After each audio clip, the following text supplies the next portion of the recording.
Oh, hey, it's your girl Celeste, astrologer, consciousness coach, mom to 6, new earth worker bee, just like you, working to build a life that feels good and exciting to wake up to every single day and to help contribute to the growth of humanity in a conscious and positive way. Today, I'm going to be talking to you about collateral damage in parenting. It's going to be a heavy one, but it's also going to be a hug. You ready for this? Let's go. All right. Now, you're probably wondering, is that a circle of sloths behind her? Circled around a candle, hugging each other and holding hands? Well, I'm here to tell you that yes, that is. And I brought that here for this special occasion. And I'm in front of my piano.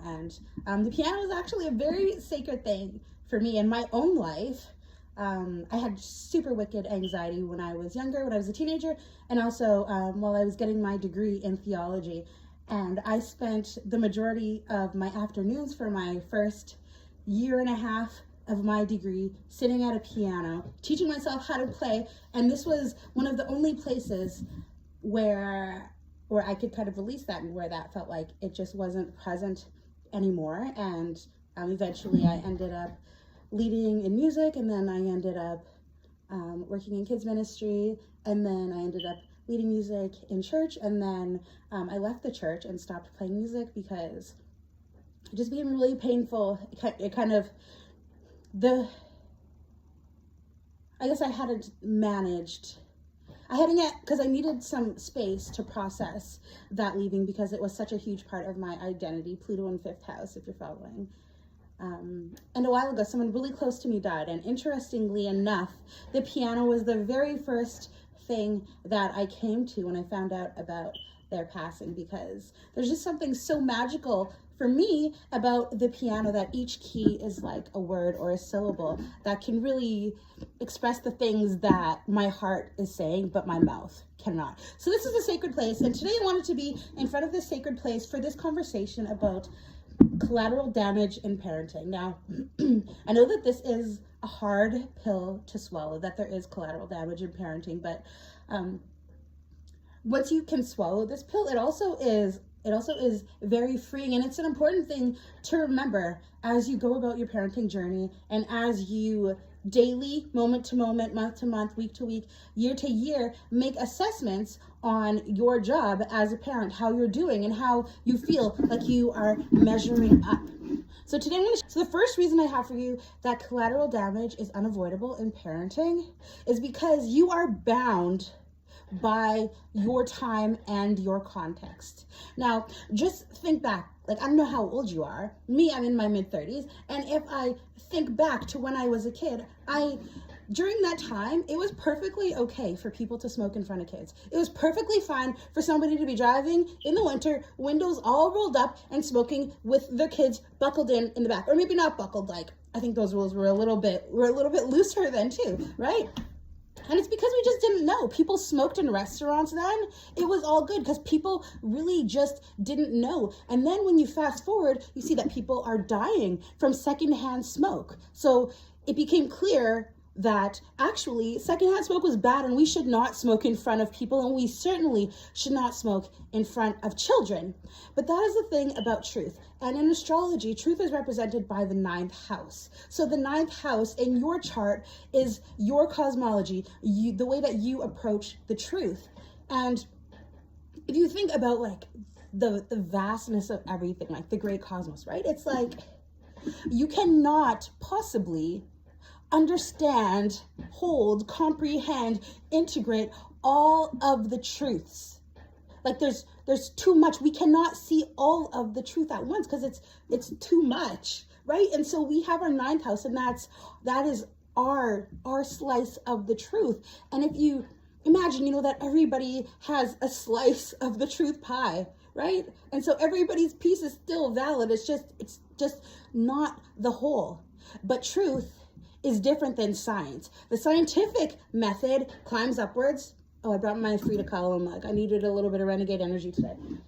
The scientific method climbs up, and it finds a piece of understanding, right? And then we grab onto that. We hold on to that. We're like, okay, smoking is okay in vehicles, right? Like maybe it's bad for you, the person that's smoking it, but secondhand smoke is whatever. It's okay, it's fine, right? But then we dig a little bit more and we uncover more as we experience things and as more things become, as we make more connections and as more things become clear to us. And then it's like our truth gets higher. And then we understand a little bit more. And then our truth gets higher and we understand a little bit more, right? So that's science, which is different than truth, which is like the everything. But because we are humans, we are, number one, bound by the scientific truth of our time, what we have known, what we have discovered, what we understand so far to be truth.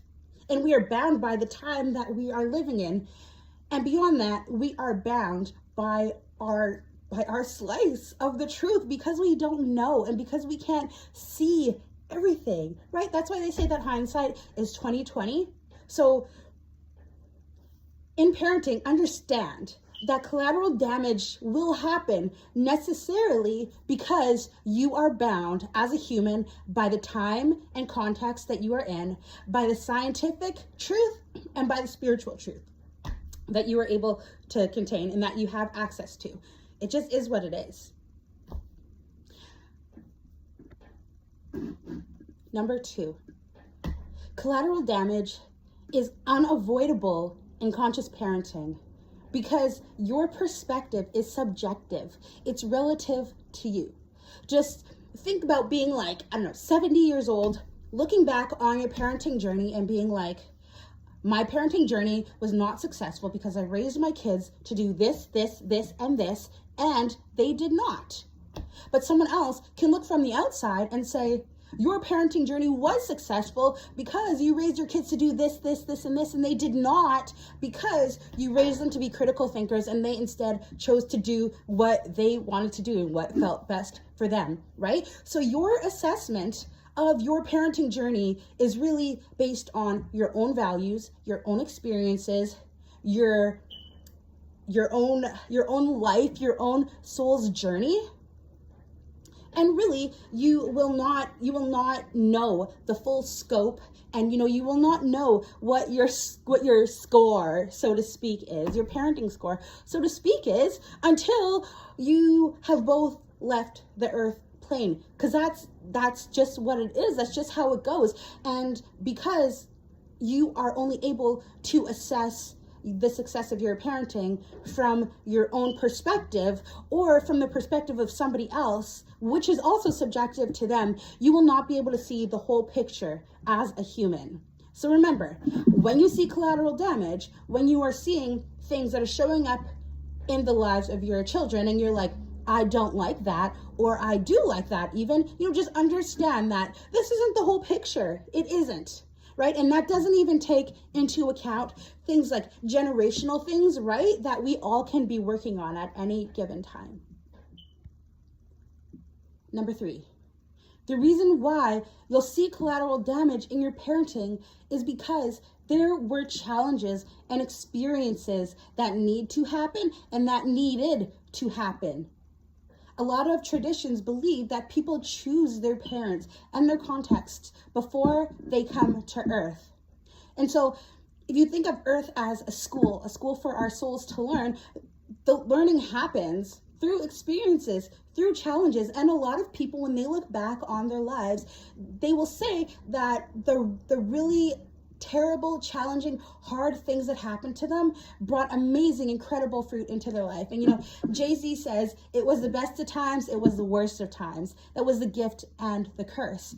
And so it's more just shifting our perspective about challenges and about suffering. And in astrology, I talk to people about Chiron and about Lilith in their chart as points of consciousness, where it's like, this is an energy, this is a thing that you deal with in life, and the way that you manage it is not by changing the outer situation, but by changing your consciousness about it. So when you're dealing with really hard things, it's like some things are karmic, which means that they were meant to happen, or they needed to happen, or, they just happened because of life.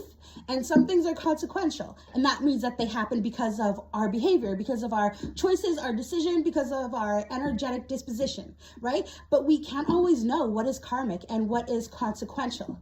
And so your role is to grow in consciousness, to shift your perspective to one of surrender, so that you can have a different perspective and a different approach to the challenges that you face in parenthood. And at the end of the day, remember that each soul came to earth to learn. And if a soul came to earth through you as a parent, there is something there that is within you, and that is within the dynamic of your relationship with your child in the context that they were coming into, that their soul wanted to go through in order to learn and to grow. If you made it this far and you're still with me, I hope you're giving yourself a big hug on the inside, because if you're a parent, you know that parenting is like really hard, like really fucking hard. So hard that it warranted that effort. And if you are a parent, the souls that you are caring for, they chose to come to the earth through you. And that's not just biological parents. And another day we'll talk about the parental mosaic, but just understand that your work is sacred. That your work is sacred, and that you cannot see the whole big picture right now. Take one step at a time, one moment at a time, one breath at a time, the very best you can. And that's all that you have, right? That's all that any of us has. I'm your girl Celeste, coming at you today. Astrologer, consciousness coach, piano player, mom to 6, new earth worker bee, just like you, and keeper of this amazing sloth candle that I bought the first day I moved into this house. If I'm lying, I'm dying. I'll see you next time.